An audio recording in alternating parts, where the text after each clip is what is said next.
വലിയ തക്കാളി അരിഞ്ഞു വെച്ചിട്ടുണ്ട്, ഒരു 8 ചക്കക്കുരു എടുത്തിട്ടുണ്ട്, 2 പച്ചമുളക്, ഒരു ചെറിയ സവോള, ഒരു മുരിങ്ങക്ക. ഇതെല്ലാം കൂടി നമുക്കൊരു ചട്ടിയിലോട്ടാക്കാം. ചട്ടിയിലോട്ട് നമുക്ക് സാധനങ്ങൾ ഇടാം.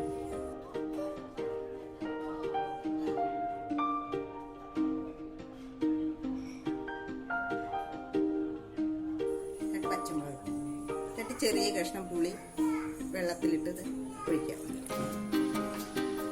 ഒരു അരക്കപ്പ് വെള്ളം കൂടി ഒഴിച്ച് നമുക്ക് വേവിക്കാം. ഒരു 3/4 സ്പൂൺ കൂടിയിട്ട് ഇളക്കിയിട്ട് വേവിക്കാം. അരപ്പിനുള്ള സാധനങ്ങൾ എടുത്തു വെച്ചിട്ടുണ്ട്. അതെന്തൊക്കെയാണെന്ന് നമുക്ക് നോക്കാം. അരക്കപ്പ് തേങ്ങ, 1/2 സ്പൂൺ മഞ്ഞൾപ്പൊടി, 1 സ്പൂൺ മല്ലിപ്പൊടി, 1/2 സ്പൂൺ മുളക് പൊടി. ഇതെല്ലാം കൂടി നമുക്കൊരു മിക്സിയുടെ ജാറിലോട്ടിട്ട് വെണ്ണ പോലെ അരച്ചെടുക്കാം. നമ്മുടെ അരപ്പ് നല്ലതുപോലെ നമ്മൾ അരച്ചെടുത്തിട്ടുണ്ട്. ഇത് നമുക്ക് കറിയിലോട്ട് ചേർക്കാം. നമ്മുടെ കഷ്ണം തിളച്ച് കഴിഞ്ഞ് ഒരു 10 മിനിറ്റ് ഞാൻ സിമ്മിലിട്ട് വേവിച്ച് എടുത്തിട്ടുണ്ട്. ഇത് നല്ലോണം വെന്തിട്ടുണ്ട്. ഇനി നമുക്ക് ഇതിലോട്ട് അരപ്പ് ചേർക്കാം. അതിലോട്ട് ഒരു 1/2 കപ്പ് അരപ്പ് വെള്ളം കൂടി ചേർക്കുവാണ്. നമ്മുടെ കഷ്ണത്തിലോട്ട് അരച്ച അരപ്പ് ചേർത്തിട്ടുണ്ട്. ഇതിൻ്റെ പച്ച മണം മാറണ വരെ നമുക്ക് 10 മിനിറ്റ് സിമ്മിലിട്ട് വേവിച്ചെടുക്കാം. ചട്ടി ചൂടായിട്ടുണ്ട്. നമുക്ക് അതിലോട്ട് 3 സ്പൂൺ എണ്ണ ഒഴിക്കാം. എണ്ണ ചൂടായിട്ടുണ്ട്. ഇനി ഒരു 1/4 സ്പൂൺ കടുക് ഇട്ട് കൊടുക്കാം.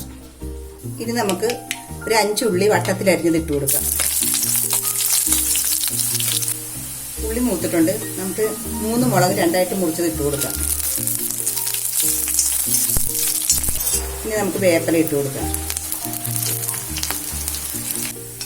നമ്മുടെ വറ ശരിയായിട്ടുണ്ട്. നമുക്കിത് സ്റ്റവ് ഓഫ് ചെയ്തിട്ട് കറിയിലോട്ട് ഒഴിക്കാം. നമ്മൾ അരപ്പ് ചേർത്ത് 10 മിനിറ്റ് സിമ്മിൽ വെച്ച് തിളപ്പിച്ചിട്ടുണ്ട്. അതിൻ്റെ പച്ച ചുവയൊക്കെ മാറിയിട്ടുണ്ട്. നമുക്കിനി പറ അതിലോട്ട് ഒഴിക്കാം.